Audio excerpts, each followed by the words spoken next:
I've tried to write a book, I have to be very honest with you, quite a few times, and I've never finished it. Can I have a show of hands of how many people here have tried to write a book? How many people here have finished writing a book? Yeah, nobody, exactly. So you're like me. The next man on stage is someone I've met before. He's very cool and is Hrithik Roshan. Right? And it's called Shiva Trilogy. And I already know that a lot of you have read the books because I happened to speak to a bunch of you just 15 minutes ago and lots of people said, yeah, we've read the books. Now, the man on stage who's written these books happens to be, and maybe you don't already know this, he's India's best-selling author right now. In terms of the number of copies that have been sold, 2 million copies of the Shiva Trilogy. There's a movie deal out. He's very secretly working on his next series, which is going to have long lines outside bookstores once they actually hit. Put your hands together for Amish Tripathi.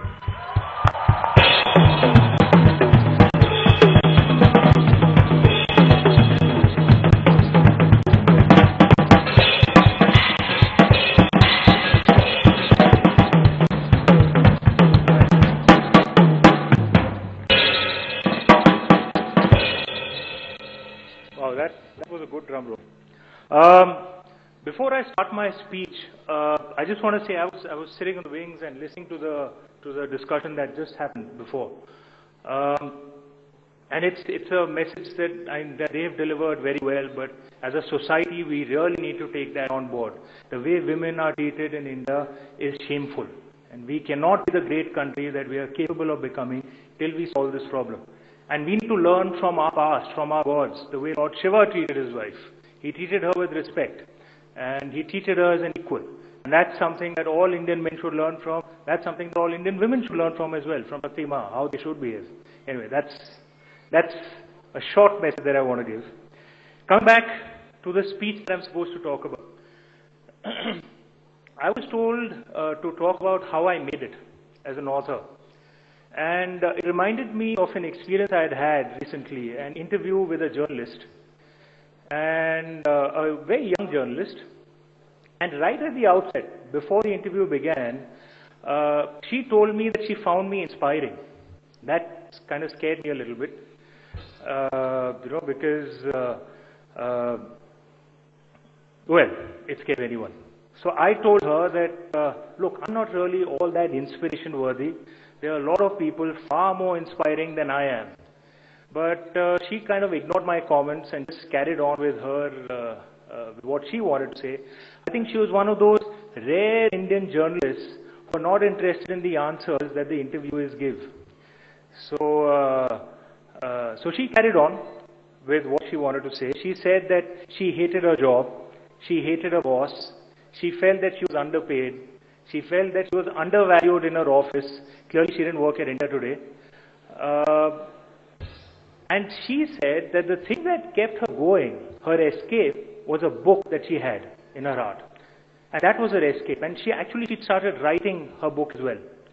And she told me with mock seriousness that her dream was to resign from her job, complete her book, and become an overnight success like I did, apparently.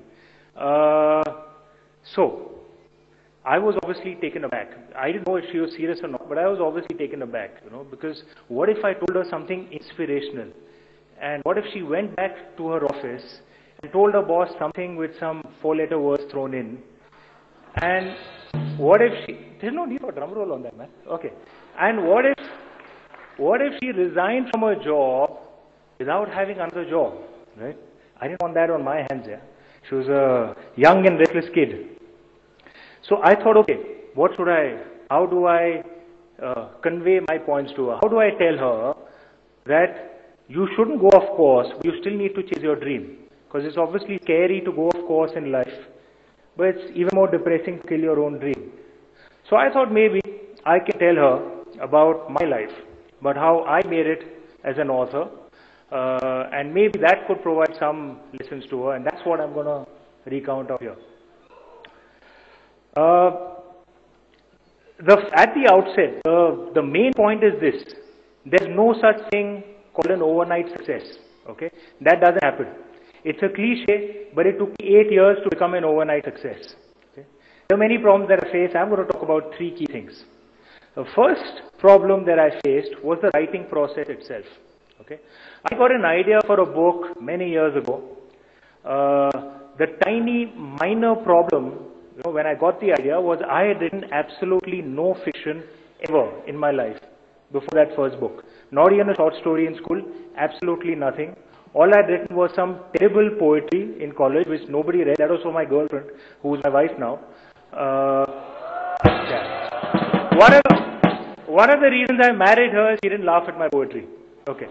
So I had no background on how to write a book. So obviously it was a difficult thing to do, because the first thing, and imagine if you've never even walked before and you decide you're going to run the marathon. So I started working, okay, at writing my book, and it was damn difficult. I've spoken about this many times. At the beginning, it had almost come to a halt, the writing process at some stage. And I had almost given up, okay, and it was the logical thing to do. Most of my friends who knew me, they knew that I was creatively challenged, to put it politely, okay. Most of them would laugh at my dream that I actually wanted to write an entire book. And some of the kinder friends told me, yaar, ye kitab chhod, let's go to a pub. Fortunately for me, I was surrounded by a family full of really positive people, and they supported and pushed me. And remember, I was working at that point of time as well. I wrote my first 2 books along with my job. Because they supported me, I kept writing, I kept at it. And slowly, the book emerged. Malcolm Gladwell, I'm sure all of you have heard of him. Malcolm Gladwell had said, someone said yes up there. Okay. Those of you who haven't read Malcolm Gladwell, you should. He's brilliant. So Malcolm Gladwell had said in the Outliers that it takes 10,000 hours of practice to become good at something. Right? The simple point is this. Of course you need talent. You need a blessing from God to achieve something. And all of us have been blessed with something or the other. Some of us are blessed with books, some are blessed with business skills, some are blessed with sporting abilities, some are blessed with acting abilities. All of us have a blessing from God. But that blessing will not convert into reality unless we work hard at it. There is no substitute for hard work. So no matter how talented you are, you have to understand that first point. There is no substitute for hard work. You have to practice, you have to keep at it. And the harder you work, you'll realize, the luckier you become. That's the first point. The second point is on self-belief. There was an article that had come out recently in the Brunch magazine where a person, a literary figure called Anil Dharkar, he really is a very well-known name in the literary space, and he'd been one of my early supporters. So he was quoted as saying in this magazine that Amish has immense self-belief which almost borders on arrogance. Okay? I didn't know if that was a compliment or criticism. Fortunately, in the article it was written as a compliment. Okay? But let's think about this a little bit. If someone were to ask me, do I have self-belief regarding my books? My answer would be an unequivocal yes. I have tremendous self-belief regarding my books. But do I have self-belief in every other area of my life? No. For example, I'm pushed around a lot by every woman in my life. Okay, that's a fact. It happens. Okay? I don't seem to have self-belief in my personal relations. But when it comes to my books, I have clarity that comes from deep within. From deep within. Let me give you an example. At the beginning, when my first book was being sent around to various publishers, it had been rejected by every single publisher it had been sent to. There was this one publisher who told me that he may be willing to publish my book. But he told me that the problem is your book has too many philosophies. Usme bahut gyan hai. He said, if you're willing to drop these philosophies, I'd be willing to publish your book. Okay. I still told him, no, I'm not changing my book. Okay. Now think about the atmosphere at that point in time for me. Okay. It had been rejected, my book had been rejected by every single publisher it had been sent to. This was the only publisher who was even remotely interested in my book. I still told him no. Where does that confidence come from? Because like I said, I'm not confident about every area of my life. Where does that confidence come from? If I think about it, it came from the way I think about my books. For me, my books are deeply personal, which means I don't care a damn about what anyone else thinks about it. It's a bit like falling in love. Okay, how many of you have fallen in love ever? So few? Okay, okay, thank God. Will you fall out of love of the man or woman you've fallen in love with just because someone else says, hey, that's too good? Are you going to fall out of love? No, right? You don't care two hoots. It's the same way for me regarding my books. I don't care what others think. Now, if you don't care what others think, the main thing that happens is you lose your fear of failure. You lose your fear of making mistakes. That is the trick. Confidence doesn't come from being right all the time. It comes from not being afraid of making mistakes, not being afraid of failing. And that is a wonderful place I am in with my books.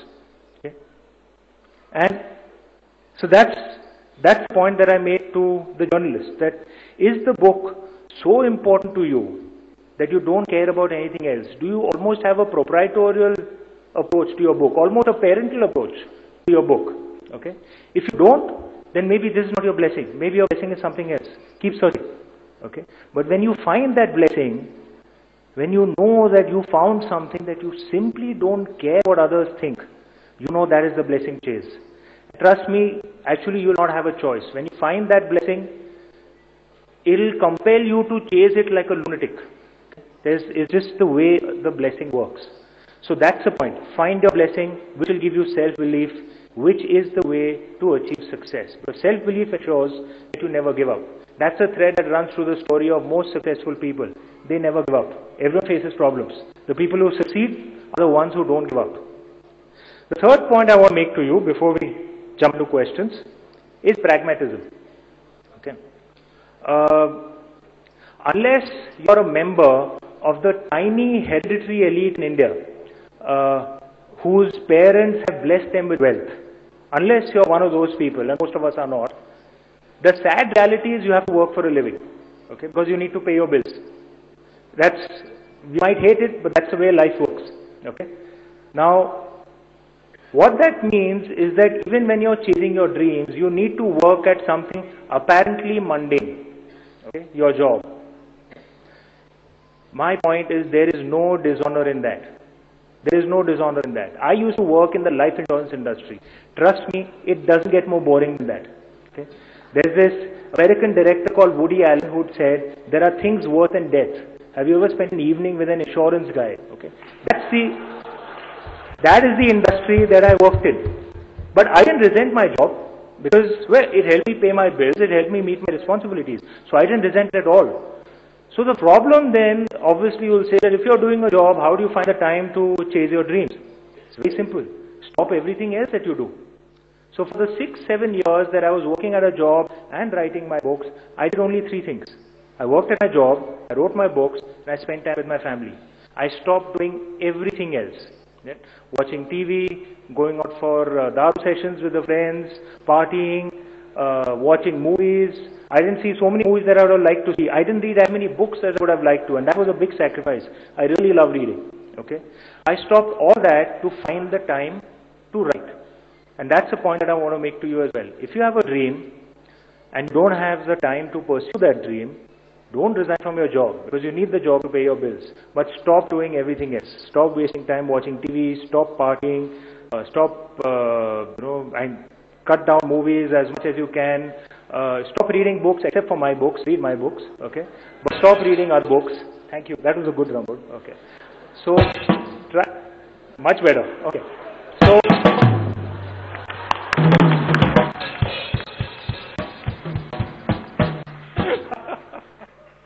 okay. So, stop every other time-wasting activity so you find the time to pursue your dream. Right? Essentially, be pragmatic. These are the 3 points that I want to make to you. The reality of life is that dreams don't always convert into reality. There's usually a struggle. That's just nature of the universe. That's the way it is. Okay? There's no such thing as overnight success. But there is a pot of gold at the end of the rainbow for those of us who take the trouble of chasing our individual rainbows. That's the only point I want to make. Thank you.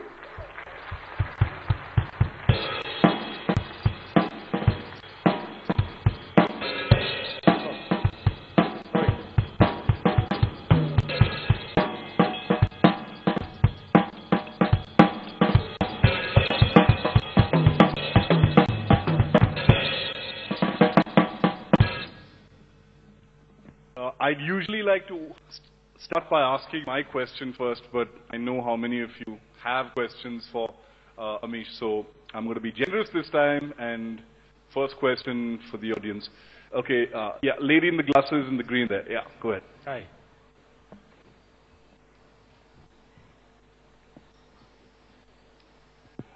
Hello. Hi. It's working. I'm Kritika. Hi, Kritika. Hello, sir. Hey, I like the name. Thank you, sir.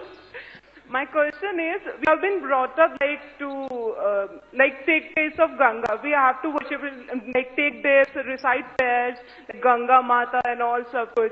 So, what clicked into your mind to write a book like that? That is kind of practical, related to जैसे usually हम follow करते हैं कि we pray and कि कोई mantras and chant करे without taking consideration meditation and all. Basically, we have been said temple में जाते हैं तो pray करते हैं हाँ ये सब कुछ हुआ. How did it click your mind? You should write a book like that. And moreover, how do you take the title? I had read somewhere reviewed. I don't remember who gave it, but Paulo of the East, Paulo Coelho of the East. How do you take it? Firstly, I'm a big fan of Paulo Coelho. I'm not sure I deserve that title. But coming back to your first question, because it's a damn good question. Essentially, what she's asking is that there are rituals that all of us are taught, right? And what's the point of those rituals if some of them... Can I just stand? Actually, it's a little easier. Okay. What's the point of following those rituals if some of us don't understand it? Very good point. Very valid point. And there is nothing wrong in thinking like this. There's nothing wrong in questioning. Don't let anyone tell you that questioning traditions is un-Indian. In fact, it is more Indian. Okay? In the Bhagavad Gita, in the 18th Adhyaya, there's this lovely couplet which Lord Krishna speaks of, where he tells Arjun that I have given you knowledge most profound. Your task is to think about it and then do what you think is right. So if you think about what is Lord Krishna telling us? I have blessed you with a brain. For God's sake, use it. Okay? So you're supposed to question things that don't make sense. There's nothing un-Indian in it. In fact, you're being more Indian. Now, that doesn't mean that rituals don't make sense either. Sometimes rituals do make sense. And let's move away from the topic of religion and talk about another ritual. How many of you guys play cricket? Okay? Okay. How many of you guys have been outfielders? Been on the outfield? Okay. Now, in the outfield, if you're being trained to catch, what does the coach tell you? What is the first thing he tells you? Can anyone answer? Loudly. Stand behind, you can run forward, may not be the first thing. Keep your head steady. Is that the first thing he tells you? Keep your head steady. Because then you can judge the ball, right? That's a ritual he tells you. Has anyone ever questioned why in God's name does he tell you to keep your head steady? What is the scientific, there is a scientific reason behind it. Okay. What is the scientific reason behind it? It's because when a ball is hit in the air, right, the place where it will fall depends on many things. It depends on the wind speed at the top, it depends on the spin of the ball, it depends on the speed of the ball, it depends on where it hits the bat, it depends on many things. Now, if you actually sit and calculate where the ball will fall, it will take you an entire day. You can't do that, right? But a ritual which makes it easy for you is you keep the angle of your eye to the ball at the same angle all the time. If you do that, you automatically have to adjust your speed depending on where the ball will fall. That is the scientific reason. Does the coach explain the scientific reason to you? No. He tells you just keep your head steady, keep your eye on the ball. Right? In effect, you're doing a ritual without understanding the scientific reason behind it. Right? Nothing wrong with that ritual. But should you follow that ritual blindly? If you're playing badminton, you have to keep your eye on the shuttlecock. But you don't keep your head steady. Because sometimes the shuttlecock can come in front of you, in which case you need to bend. Sometimes it can go back, in which case you need to smash. So your head shouldn't be steady. So that's the point I'm trying to make to you. Rituals are not always useless. There is usually a scientific reason behind it, but you have to understand it. No point keeping your head steady when you're playing badminton. It's the same way with rituals that we follow in religious things as well. Some smart person, sometime, many centuries ago, thought through that ritual. And there's a reason why you're doing it. There may not be a reason to do it right now, because maybe the situation has changed. Right? So don't say that rituals are bad. Just understand what's the reason you're doing it. That's all. There's nothing wrong with questioning. Amish, I have a question for you, a quick question for you before I throw it open to the audience once again. And I don't want to move away from religion. I want to stay with religion because it's of great interest to lots of people. There's always been a lot of religion in Indian politics. I know you don't like talking about politics and political views and things like that, but we're less than a year away from elections now. And a large part of the political discourse now is Hindutva, Muslim laws, the way religion is interpreted by politicians. We've seen, the tragedy that's played out in Muzaffarnagar, purportedly in the name of religion, communal riots. Do you think there's just too much religion in politics? What do you think about the stuff that politicians say when they use religious words and their platform is religious? Look, firstly, yes, I don't comment on politics. There's a very simple reason for it. I don't think I understand it well enough. There are a lot of people who really understand politics well, and many of them come on every single TV channel every night, and most of them are so loud that you can hear them even if you switch the TV set off. So my suggestion many times is on politics, one should listen to them rather than me. But as far as religion is concerned, my submission is the following, that there are a few religious extremists in India, in every religion. That is a fact. There are honestly a few secular extremists as well, who look down on all of us religious people like we are lunatics. Okay? I'm not denying that there are a few religious people who are extremists, who are lunatics, but a vast majority of us religious people are reasonable, sensible, logical men and women who just happen to find, peace in devotion and worship. There's nothing wrong with that. My point is that whenever you have a situation like this, the religious liberals need to speak even more loudly, because that's the only way we'll be able to combat the situation. So, but you need to speak of religious topics. Don't enter politics. Speak of religious topics. Quick, and this is something that I think many religious liberals are doing now, which is good. There's a polarization happening. I mean, it's a sort of default thing that happens when you get really close to elections, where people try to whip up religious sentiments, either to score cheap, political points, or to sort of shore up your vote base because you're getting close to elections. Does that scare you? Does that worry you? I'm asking you because, a mythological figure, religion is very much part of what you write about. It interests you greatly. You're a believer, you pray, you chant. Does that worry you about how, that never changes? I mean, India moves ahead, but religion is still such a flippant part of, the discourse in terms of whipping up people's frenzies and saying things, make people angry and, hate each other. Okay, two things. One is, as far as riots are concerned, what you need is independent policing systems, independent justice systems, and then that will get controlled. A lot of it is implementation of the law and order process. But as far as religion is concerned, I'll submit once again that if we were a society which would descend into civil war on religious issues, we would have been a stable society. The fact that we have a population of 1.2 billion people, right? We have countries in our neighborhood which have collapsed completely on religious fights. Okay, India has not faced that. And I'm not saying that this is something, the liberalism is a part only of Hinduism. I'm saying it's a part of every religion the way it's practiced in India. Islam, Christianity, every religion, the way it's practiced in India. And there are so many examples that one can quote on this. For example, in Mumbai, I don't know how many of you are aware, the Ganeshji idols that are made, a majority of the people who make them are actually Muslims. And many of them have a tradition that they do the first puja before they sell it to the Hindu customers. At Ajmer Sharif, which is not too far from Delhi, many of the people who go there are non-Muslims actually, they are Hindus and Christians. And this is the culture of our country. If we were a country which would descend into civil war on religious issues, we wouldn't have been a stable country. It's a very, very tiny minority. It's a loud minority, but it's a very tiny minority, the religious extremists. A vast number of us Indians are religious liberals. Okay, so you're saying that sanity will prevail despite what people are saying. There's a lovely... Okay, definitely going to take at least 2 more questions despite that silence.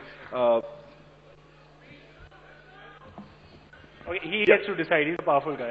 Yeah, the man then the black t-shirt. Go ahead. Okay, black t-shirt. Okay. Shoot.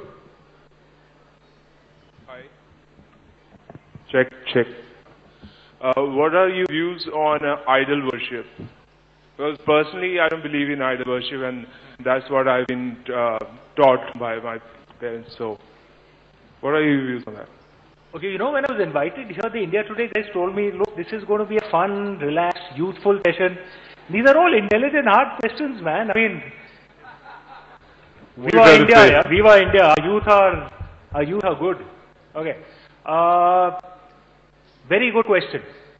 My point to you is the following: if you go into the Vedas, okay, into the Puranas, into the Upanishads, you will find that the concept of God exists at 4 levels. Okay, in Hinduism, there is one level right at the top which is called the Nirgun Nirakar concept of God, a formless God. Okay.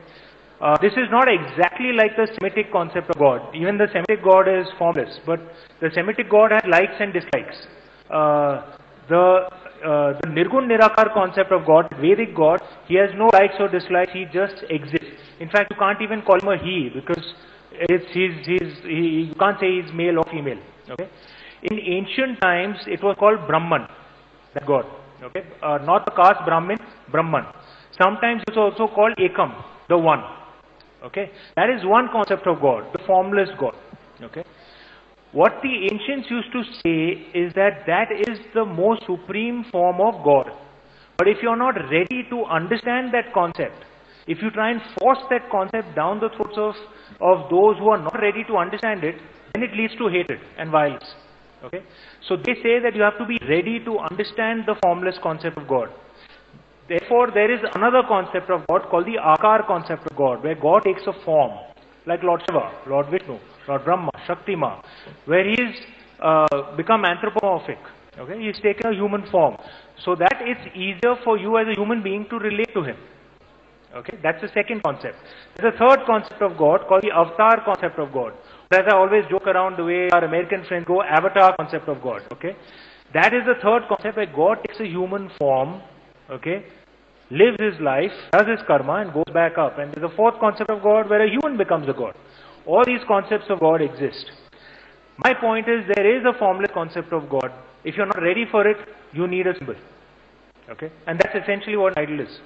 It's a symbol. It symbolizes God. There's nothing wrong with it.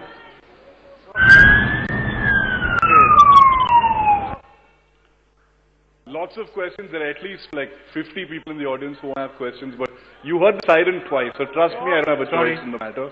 Sorry. Yeah, the lady in the white there in the second row. Okay. Last question. There. Hi. Hi. So your choice of... No, your name first, yeah. Hi. I can't call you lady in white.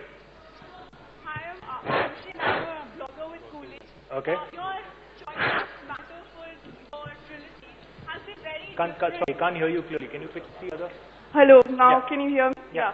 So your choice of matter for your trilogy has been very different from what a lot of writers have been writing in India and have been becoming popular through that. So was your inspiration strong enough that you held with your belief that your books will sell, or were you a little apprehensive in the beginning when you were writing about fictionalizing religion? Okay, the honest answer is when I was writing, I didn't even think it would get published. So those thoughts weren't really there in my mind. I thought the book's going to remain on my laptop.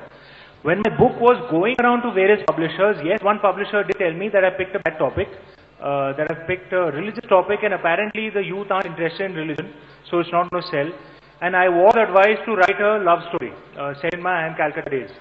Now, I couldn't really write that because I've been with one girl since when I was 17 years old. Okay, I met her when I was 15, and I married the same girl. So I've been with her for more than 20 years. So I haven't been through, those breakups and, one night stands, and I haven't been through all that. So I can't really write love stories because I don't have much experience of it.